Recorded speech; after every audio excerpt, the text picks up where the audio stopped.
So guys, today I'm going to be rating when you look for hamburgers. So first off, we got this. I know one. This is just like the ones you got from like Whole Foods or whatever out. I think it was. Go ahead.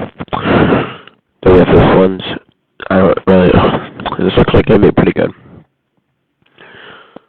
This can go here. This is just the bottom part. This is literally just not. This is a triangle.